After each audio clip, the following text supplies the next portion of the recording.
Salam Bapak Ibu semua. Selamat pagi. Selamat Mardani, Sina, ya Ibu Sina, Ibu Ayan, Ibu Kak Ayen. Sepuh. Selamat pagi, salam Kak. Bu Biko, Bu Rika, Halo, Bu Rika. salam Pak Buna. Halo, Mbak Selamat Buna. pagi. Yang Shalom juga. lagi Pagi semuanya teman-teman. Shalom Bapak Ibu yang diberkati dan dikasih Tuhan Yesus. Salam sukacita, salam semangat bersama kasih Tuhan. Salam anti kendor Bapak Ibu. Semangat. Semangat Pak, iya puji Tuhan. Oke, baik. Ya, puji Tuhan saudara.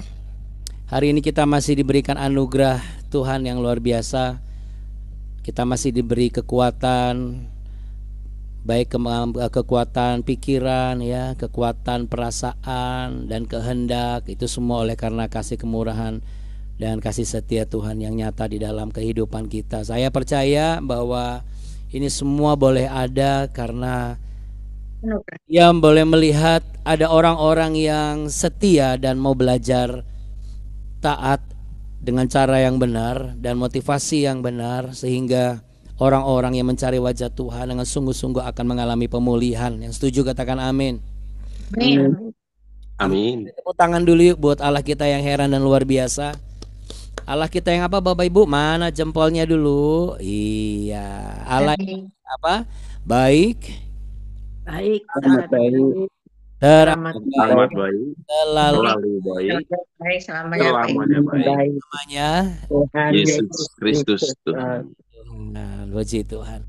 Mari sama-sama kita satu di dalam doa. Yuk, letakkan tangan di dada dan kita berserah kepada Tuhan. Di hati ini kami hanya izinkan Engkau yang bertahta ya Tuhan Yesus. Roh Kudus-Mu yang berbicara, Roh Kudus-Mu yang akan menuliskan setiap hal hikmat agar kami beroleh hikmat yang benar berdasarkan tuntunan dan terang firman-Mu. Kami mengucap syukur dan berterima kasih buat damai sejahtera yang Kau berikan. Limpahkanlah sukacita-Mu Tuhan.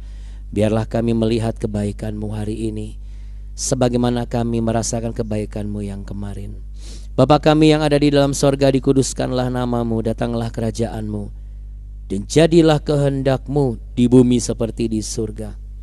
Berikanlah kami pada hari ini makanan kami yang secukupnya, dan ampunilah kami akan kesalahan kami, seperti kami juga mengampuni orang yang bersalah kepada kami. Dan janganlah membawa kami ke dalam pencobaan, tapi lepaskanlah kami daripada yang jahat.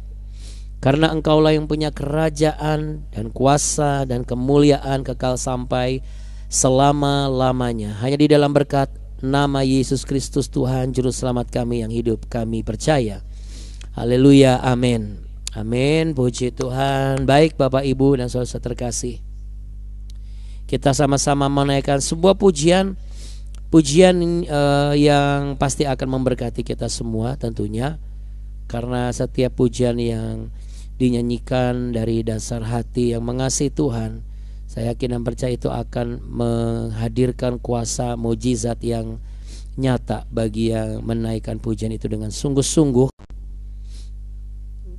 Pujian ini menyatakan kekaguman kita kepada Kristus Yesus Tuhan.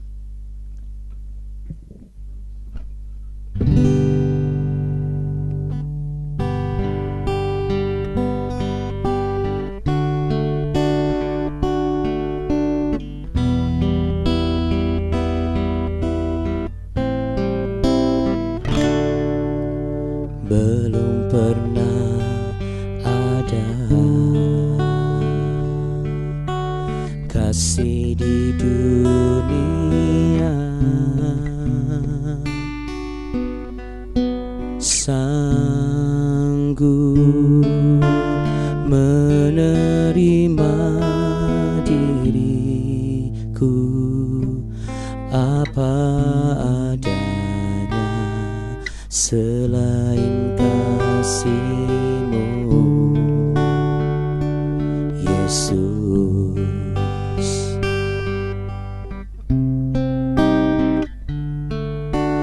Sungguh tiada lagi kasih seperti ini, sanggup mengubahkan hidupku menjadi baru. Selain kasih-Mu, Yesus,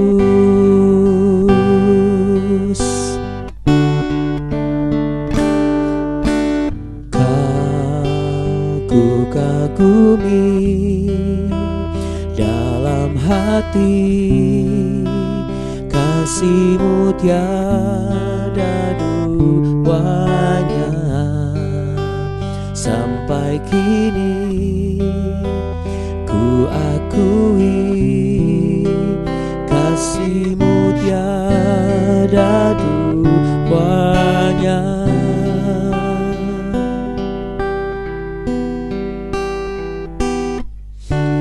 Belum pernah ada kasih di dunia sanggup menerima diriku apa adanya. Selain kasih-Mu, Yesus. Saya mengajak kita semua benar-benar menyanyi di tempat kita sama-sama masing-masing. Sungguh tiada lagi kasih seperti ini,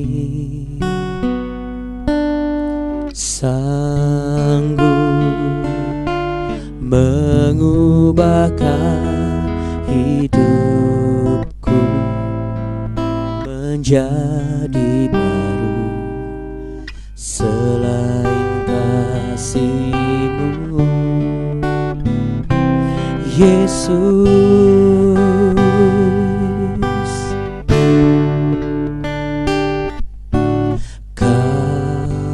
ku kagumi dalam hati, kasih-Mu tiada duanya.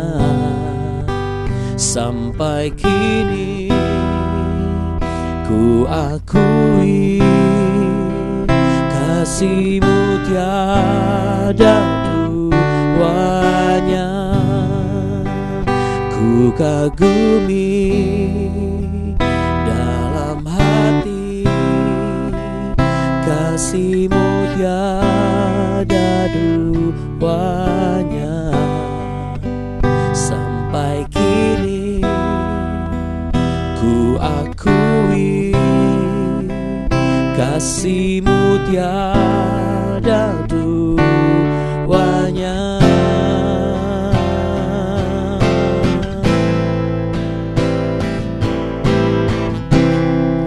Hanya kasih-Mu Tuhan yang tiada duanya. Kami memuji-Mu, mengagumi-Mu, perbuatan-Mu dahsyat dan ajaib.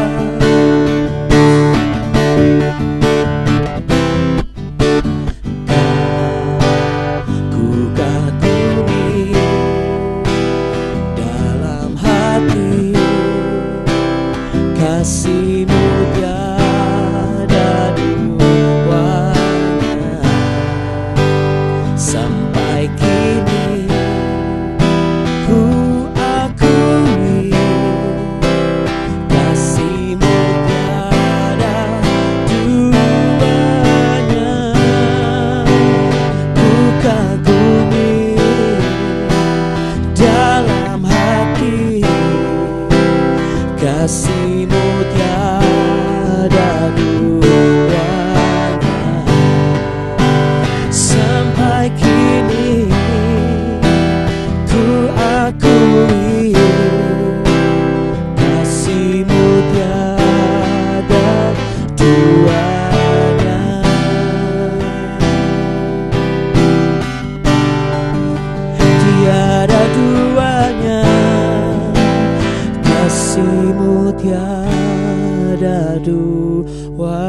kepadanya.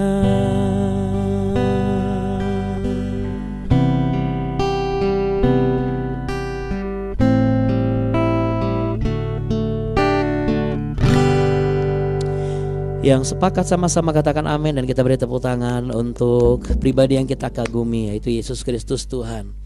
Ya, Bapak Ibu dan juga anak-anak terkasih ya, yang bergabung hari ini, saudara-saudari semua. Kalau kita kagum kepada Tuhan, menurut hemat saya pribadi itu biasa. Tapi kalau kita bisa bikin Tuhan kagum sama kita, itu baru yang luar biasa. Jadi untuk itu Bapak Ibu yang terkasih, mari kita buat Tuhan kagum sama kita dengan kita melakukan sesuatu yang real ya. Artinya kita datang kepada Tuhan sungguh-sungguh, sikap hati kita juga disiapkan, mata kita nggak jelalatan kemana-mana, pikiran kita nggak menerawang kemana-mana. Sekalipun mungkin masih ada masalah, pergumulan dan juga pertanyaan-pertanyaan dalam hidup ini, mari kita belajar fokus untuk menghormati Tuhan ya. Karena saya yakin dan percaya bahwa kalau kita sanggup membuat Tuhan kagum sama kita, disitulah nanti akan ada satu peristiwa yang dahsyat dan ajaib ya, Bapak Ibu dan juga anak-anak terkasih.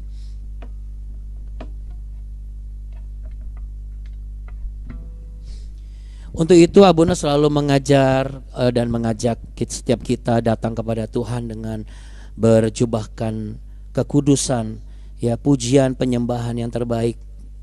Karena tidak ada yang bisa kita berikan selain kita memuji Tuhan dengan sungguh-sungguh.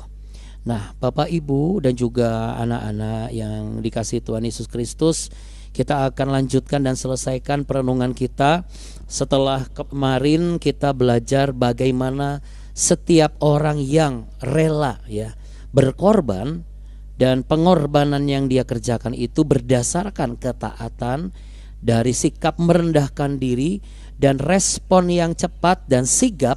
Nah, selanjutnya kalau saudara sama seperti saya yang sedang merindukan pemulihan ya, baik pemulihan keuangan ya, karena ini bukan situasi yang mudah. Lalu kemudian pemulihan apa lagi? Pemulihan damai sejahtera karena mungkin sudah terlalu banyak masalah dan persoalan. Pemulihan kesehatan ya, kemudian pemulihan keluarga, pemulihan karir dan juga pekerjaan.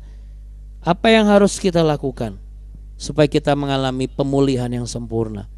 Nah, untuk itu mari kita buka di 1 Tawarikh pasal 21.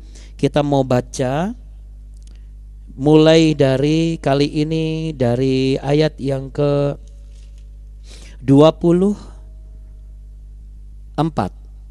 Ya, setelah kita kemarin belajar bagaimana Ornan juga rela mengorbankan waktunya, meninggalkan tempat pengirikan yang dia kerjakan, lalu dia menyongsong Daud. Dan Daud pun juga rela pergi dengan jarak yang tidak dekat. Artinya dia mengorbankan tenaga juga dan semuanya untuk memenuhi tanggung jawab dia membangun mesbah doa ya. Ornan juga memberikan bonus. Daud pun juga siap untuk membeli dengan harga penuh. Kita akan lanjutkan.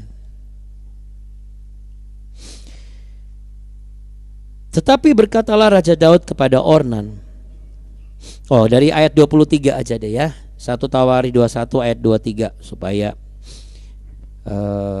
enggak nanggung ya. Kita mau perkatakan dengan mulut lidah kita.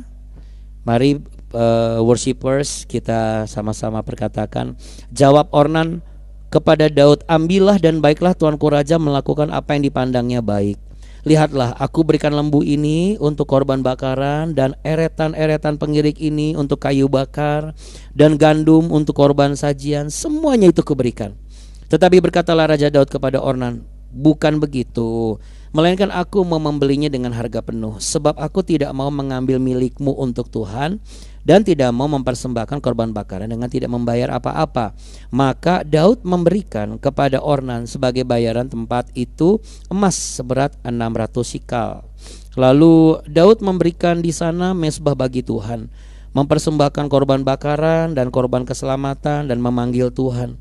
Maka Tuhan menjawab dia dengan menurunkan api dari langit ke atas mezbah korban bakaran itu. Lalu berfirmanlah Tuhan kepada malaikat itu supaya dikembalikannya pedangnya ke dalam sarungnya. Pada waktu itu juga Daud mempersembahkan korban di sana. Ketika ia melihat bahwa Tuhan telah menjawab dia di tempat pengirikan ornan orang Yebus itu, kemah suci yang dibuat Musa di padang gurun dan mezbah korban bakaran pada waktu itu ada di bukit pengorbanan di Gibeon. Tetapi Daud tidak berani pergi ke sana berhadapan dengan Allah untuk menanyakan petunjuknya, sebab ia takut kepada pedang malaikat Tuhan itu. Sampai di situ ya Bapak Ibu dan saudara-saudari dan anak-anak penyembah-penyembah Allah. Jadi begini, apa yang harus kita lakukan dalam keseharian kita, terutama langkah hari ini. Hari ini kita mau belajar untuk tidak mengambil yang kita sudah niatkan beri bagi Tuhan. Ya, Abuna ulangi. Ini Roh Kudus ingatkan, jangan mengambil sesuatu yang sudah kita niatkan beri untuk Tuhan. Ya. Karena saudara, ada banyak orang yang mau untuk mendapatkan sesuatu yang mahal tetapi tidak mau bayar harga. Ya.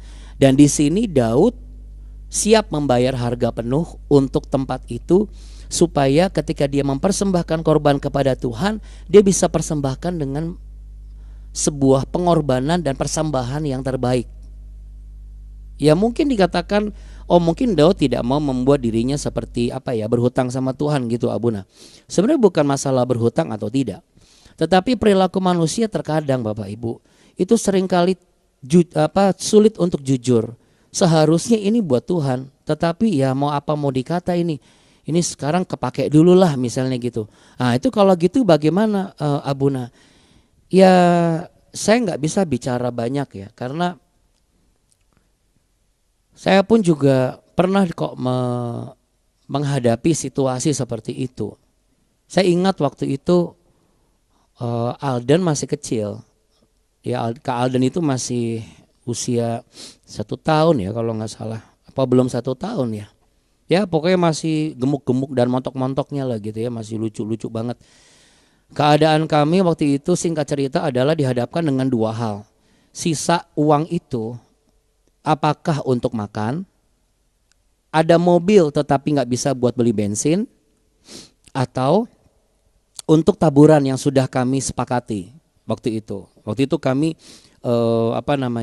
memang ada satu komitmen, satu janji gitu ya, bahwa akan menabur, bermitra dengan CBN waktu itu, mitra CBN, jadi menabur di ladang pelayanan di sana.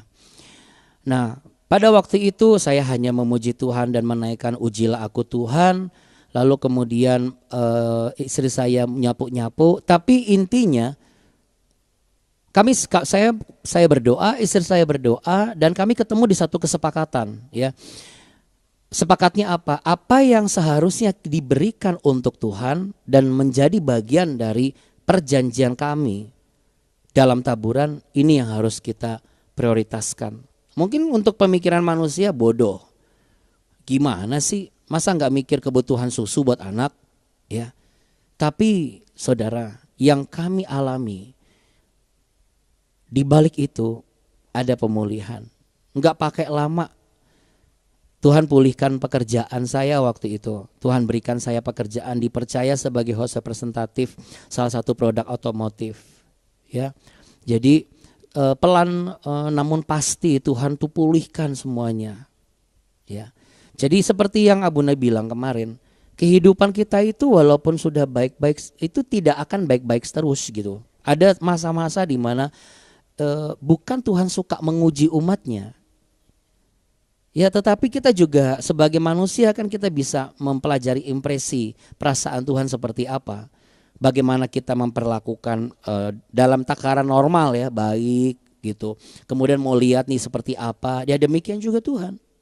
Karena dia seperti apa adanya dan kita seperti apa adanya. Karena Tuhan itu adalah bagian dari gambaran kita dan kita adalah bagian dari gambarannya Allah.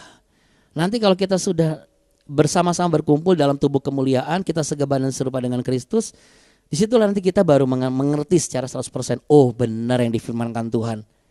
Ya, bagaimana saya sebagai orang ditebus oleh darah Kristus, Allah yang inkarnasi jadi manusia, yang nggak perlu meletakkan hukum ini, hukum itu, hukum ini, hukum ini, baru bisa dianggap ada pahalanya atau misalnya ada kreditnya begitu. Karena apa? Karena sekali satu darah Yesus Kristus, dan itu akan membuka jalan pemulihan bagi kita. Tapi kan kita nggak bisa hanya sekedar percaya dan tidak melakukan apa-apa. Makanya langkah pertama adalah ketaatan dengan sikap merendahkan diri. Karena kalau ketaatan dengan ngedumel nggak bisa. Lalu yang kedua, tindak lanjutnya apa? Langkah keduanya. Langkah keduanya adalah rela untuk berkorban. Korban waktu, korban tenaga, korban untuk mempersiapkan diri dan lain sebagainya. Korban untuk keluar dari kerjaan dulu, lepas dari bagian yang harus dikerjakan. Itu pasti perang banget itu. Tapi kita bisa melihat kalau ini bagian Tuhan sedang datang, hadiratnya datang, masa kita nggak sambut? Makanya kemarin Abuna bilang, sayang kalau orang ibadah tidur. Karena apa? Ketika dia ibadah, entah di gereja, entah di mesbah doa pribadi ataupun di worshipper ini, itu hadirat Allah itu sedang dicurahkan gitu, urapan itu sedang dicurahkan. Terus kita nggak ngapa-ngapain, kita nggak merespon, kita hanya sekedar menjadikan urapan itu supaya kita tidur nyenyak, atau hanya sekedar ya yang penting saya ada di sini, tapi kita tidak mendapatkan itu. Sama seperti kita ada di bawah pohon jambu, jambunya sudah matang, ada di atas kepala kita. Kita cuma tinggal buka mata, angkat tangan, atau kalau perlu lompat sedikit, ambil. Baru kita bisa bawa pulang. Nah, kenapa kita nggak bisa bawa pulang? Karena kita hanya di bawah pohon jambu itu. Jangankan kita lompat, ngelihat aja kita udah nggak bisa. Kenapa? Kita cuma menganggap ya di atas saya ini ada jambu yang udah matang dan enak dimakan. Tapi nggak ngambil, nggak melakukan apa-apa. Nah, itu butuh pengorbanan dan rela untuk berkorban, saudara. Nah, di sini berikutnya adalah apa? Kita harus konsekuen, kita harus jujur. Kalau memang kita sudah janji sama Tuhan, ini adalah bagian Dia misalnya. Saudara, memang pertentangan itu besar. Tapi saya percaya ini bukan sebagai satu mekanisme yang baku, ya. Juga bukan menghakimi ketika kalau nggak ada lagi bagaimana Abuna? Nah, bagaimana kalau mentok Abuna? Kalau mentok dan ternyata memang Tuhan kasih damai sejahtera, ya lakukan, pakai sebagian disimpan nanti, tapi kita konsekuen. Begitu kita dapat berkat lebih, kita kembalikan porsi itu dan kita tetap kasih. Jadi ini sama-sama mau memberikan dengan pemberian terbaik dan mengambil dengan atau membeli dengan pembelian yang terbaik. Mempersembahkan dengan persembahan yang terbaik. Emang apa efeknya? Saudara, di ayat ke-26 dan 27. Lalu Daud mendirikan di sana mezbah bagi Tuhan setelah Ornan yang dari awal niatnya adalah saya kasih semuanya, saya kasih bonus deh. Nah, Daud pun yang mau membeli juga memang niat beli.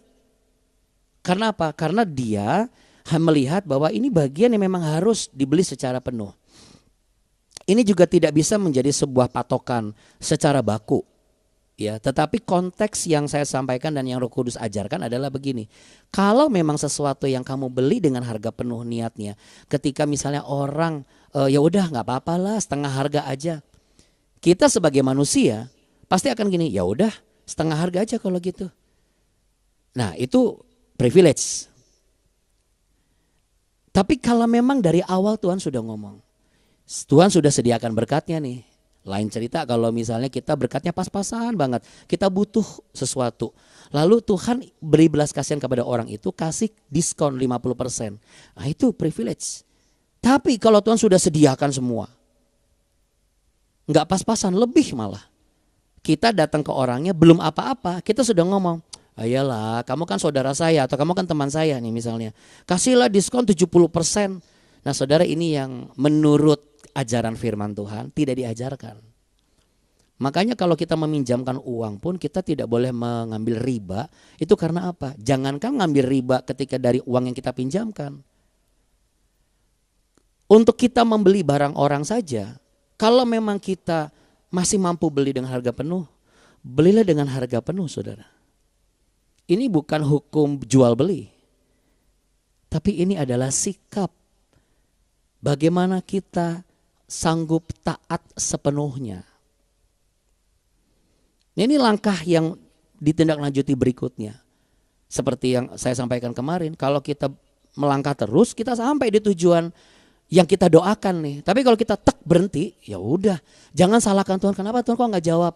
Kok nggak ada lawatan Tuhan atau apa? Karena di ayat yang ke-26 dan 27, ketika Daud mendirikan di sana mezbah bagi Tuhan, mempersembahkan korban bakaran, korban keselamatan, dan memanggil Tuhan. Saudara perhatikan baik-baik. Ada korban bakaran, korban keselamatan. Ini bicara tahap demi tahap juga ketika kita datang kepada Tuhan. Kita mengucap syukur kepada Tuhan. Kita berterima kasih dan kita memuliakan Dia. Baru kita panggil namanya. Maka Tuhan menjawab dia dengan menurunkan api dari langit ke atas mezbah korban bakaran itu. Wah, ini dia Abuna. Ini saya malah gak berani. Oh, kenapa Bu? Masa saya langsung disamber api? Nah, ini alang api dari langit ini bicara mengenai apa, saudara? Ini bicara mengenai sign and wonder. Tanda-tanda keajaiban. Yang disingkat dengan mujizat yang nyata. Siapa yang rindu mujizat nyata hadir di kehidupan hari-hari ini? Boleh taruh tangan di dada, katakan dengan saya dengan iman. Aku menantikan api dari langit itu ada di dalam hidupku. Ini pun juga bicara mengenai semangat dalam melayani. Ini pun juga bicara mengenai sukacita yang berlimpah. Ini juga bicara mengenai apa? Bagaimana Tuhan menjawab doa dan seruan kita yang kita naikkan. Menjawab itu kan tidak langsung memberi. Ketika kita memanggil harus ada yang jawab, saudara. Pak, ya. Nah, jadi ada respon gitu. Jadi ini adalah sebuah tanda respon dari Tuhan. Jadi kalau kita mempersembahkan dengan yang terbaik, kita rela berkorban dengan tulus, Tuhan akan berkenan menjawab kita.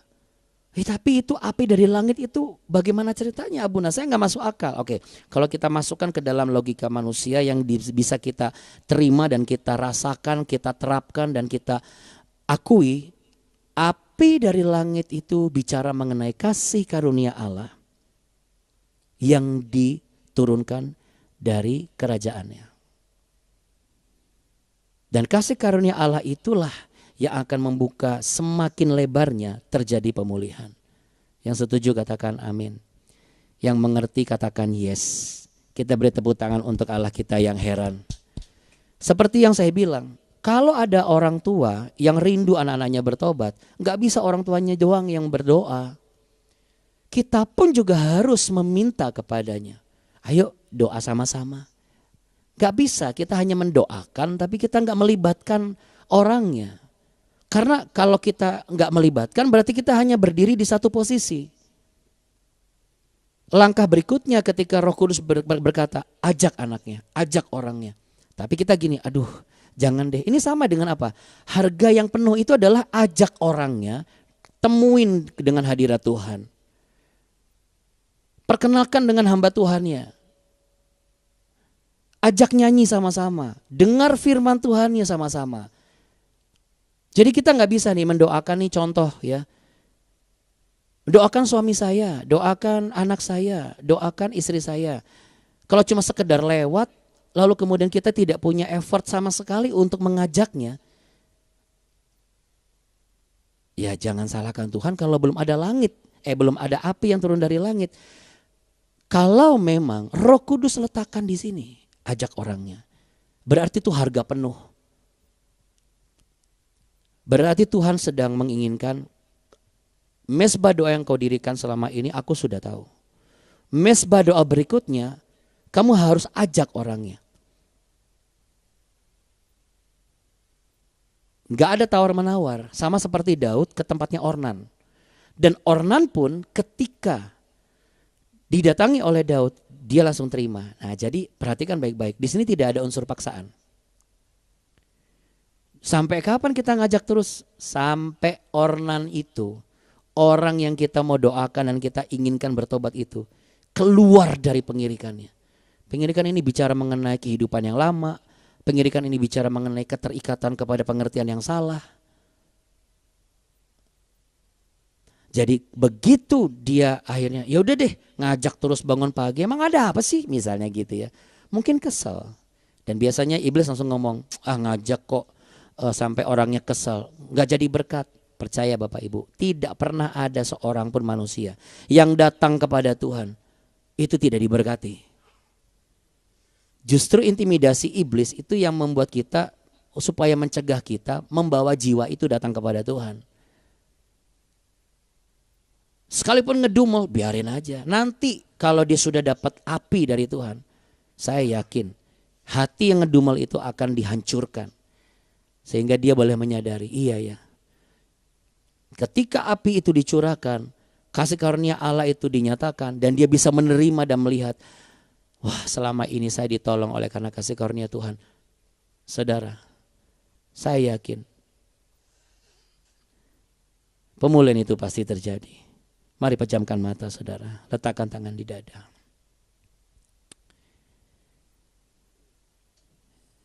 Bagaimana Tuhan menjawab persembahan Daud? Dengan mengirimkan api dari langit itu untuk membakar korban-korban bakaran dan persembahan. Sebagai tanda bahwa Tuhan mendengar dan menjawab ketika namanya dipanggil oleh Daud. Tuhan menerima pengorbanan itu. Demikian pula kiranya, biarlah kita belajar untuk langkah berikutnya. Mari kita persembahkan hidup kita dengan tulus. Melayani Tuhan dengan tulus. Bekerja dengan tulus. Beri yang terbaik seperti kita beri buat Tuhan. Persembahan jangan setengah-setengah. Pelayanan jangan setengah-setengah. Doa jangan setengah-setengah. Ikut juga jangan setengah-setengah. Karena perkenanan Tuhan itu akan hadir. Kasih karunia Allah akan kita terima. Kalau kita rela untuk melakukan ini semua. Dibutuhkan kerelaan hati dan saya berdoa dalam nama Yesus. Ada kerelaan hati yang Tuhan letakkan di dalam hatimu. Sehingga engkau rela untuk merendahkan diri. Supaya ketaatanmu kepada Tuhan berdasarkan dari kerendahan hati dan merendahkan dirimu. Engkau tulus dalam mengerjakan tanggung jawabmu. Engkau rela untuk memberikan pengorbanan dalam segala hal. Rela untuk berkorban. Dan engkau juga rela untuk memberikan, bahkan menjadi faktor berkat secara sepenuhnya dan tidak mengambil bagian dari yang bukan bagian kita. Kita belajar dari apa yang Tuhan beri tuntunan, maka disitulah nanti pemulihan pasti terjadi. Ketika kita memanggil namanya Tuhan Yesus, tolonglah hambamu ini, maka kasih karunia Allah akan dilimpahkan. Pertolongan Tuhan akan terjadi dan kita terima. Kita mau berdoa bagi Ibu Nancy dan juga Pak Jusman yang jam 6 ini akan berangkat ke Medan. Tuhan Yesus, kami panggil namamu. Berilah perlindungan sampai tiba dengan anak menantu dan seluruh keluarga di sana. Tuntunanmu dan rahmat kasih setiamu engkau tunjukkan melalui Pak Jusman dan Bu Nancy dan keluarga dari anak-anaknya dan menantunya. Agar nama Tuhan dipermuliakan, kasih karunia Allah dinyatakan. Pemulihan demi pemulihan terjadi. Terjadi juga bagi setiap kami Bapa. Anak-anak yang masih mencret seperti Naya. Tuhan berikan pemulihan dalam nama Tuhan Yesus. Ketika kedua orang tuanya Pak Peno dan Bu Hirma datang kepadamu dan berseru memanggil namamu. Engkau akan menyatakan, memberikan pengertian dan hikmat, kesabaran dan juga kekuatan. Dan engkau akan melihat, engkau akan memperlihatkan bagaimana anak ini tetap tumbuh kembang dengan baik dan sehat.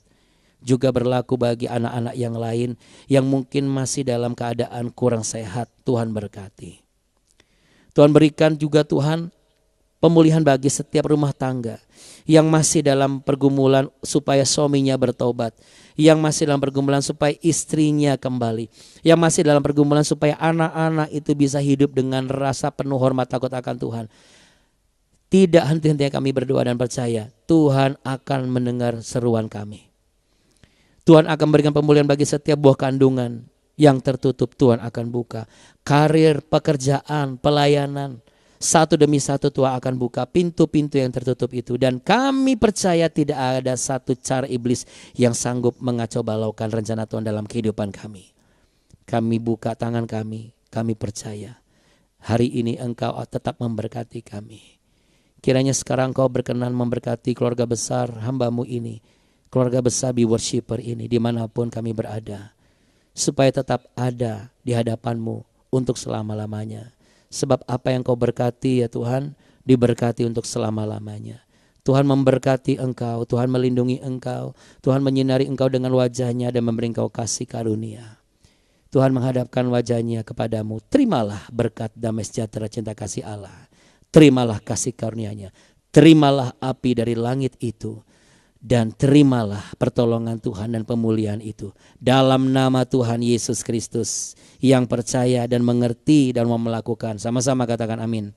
Amin. Selamat beraktivitas Bapak Ibu terkasih semuanya. Tuhan Yesus memberkati juga anak-anak yang mengasihi Tuhan. Amin. Terima kasih ya Terima kasih Abuna. Bapak-bapak, Makasih ibu-ibu Abudi, semuanya. Bapak Terima dan Ibu kasih. semua. Tuhan Yesus memberkati. Terima Amin. kasih ya Bunda, Abuni, dan teman-teman semua. Sama-sama Ibu Duma. Tuhan berkati juga Bapak. Amin. Terima kasih ya Bunda. Terima kasih. Terima kasih ya Bunda. Sampai jumpa besok ya Bapak Ibu. Tuhan Yesus memberkati. Amin. kasih, Terima Abuna kasih dan Abuni. Bapak-bapak dan ibu, Tuhan Yesus memberkati. Ya, Amin. Terima kasih ya Bunda. ya sama-sama. Ini sebentar saya cari ada yang udah ada yang keluar ya. Oh, sudah ada yang keluar. Oke, baru saya mau tampilkan. Gak apa-apa. Iya, terima kasih Bapak Ibu sekalian semuanya yang terkasih. Tuhan berkati. Tetap semangat apa? Jangan kasih kendor. Jangan kasih kendor. Shalom buat semuanya, sampai jumpa besok ya. Salam. Semuanya bapak-bapak, ibu-ibu, besok kita ketemu lagi. Tuhan Yesus berkatin. Amin. Ibu Lingga. Oke, bye. Tuhan berkati. Shalom, dadah. Dah. Bye Bapak Ibu semua.